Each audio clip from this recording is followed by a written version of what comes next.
Hi అండి. ఏంటోనండి మొన్నటి వరకు పండగ సీజన్ అని కుట్టాము. ఇప్పుడు పెళ్ళిళ్ళ సీజన్ అని కుట్టాల్సొస్తుంది మేము టైలర్స్‌కి.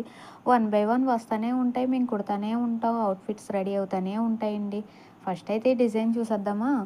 ఏంటంటే కస్టమర్ 2 శారీస్ తీసుకొచ్చారు. అందులో లావెండర్ అండ్ రెడ్ కాంబినేషన్ ఉందండి. చాలా బాగుందండి శారీ అయితేనే. రెడ్ బ్లౌజ్ వచ్చింది. దానికి గోల్డ్ అండ్ లావెండర్‌లో కాంబినేషన్‌లో డిజైన్ వేశాను. చాలా బాగుందండి. ఈ డిజైన్ అయితే ఏ కలర్ కాంబినేషన్‌కైనా సెట్ అయిపోద్దండి. హ్యాండ్స్‌కైతే ప్లెయిన్ క్లాత్ మీద అయితే డిజైన్ చేసి బార్డర్‌లో మళ్ళీ స్కాలప్ అన్నది ఇచ్చాను. చాలా బాగుందండి. నీట్ ఫినిషింగ్ వచ్చింది. హ్యాండ్స్ కూడా బాగా హైలైట్ అయినాయి. చూసారా డిజైన్ చూసారా? ఎంత బాగుందో అండి. అయితే ఏదైనా సరే అండి, ఎంత సీజన్‌లో ఉన్నా, ఎంత కంగారులో ఉన్నా అవుట్‌ఫిట్ అయితే మాత్రం ఫినిషింగ్ అయితే ఎక్కడా తగ్గదండి. ఒకరోజు లేట్ అయినా పర్వాలేదు. మనం ఫినిషింగ్ మాత్రం ఇవ్వాలి.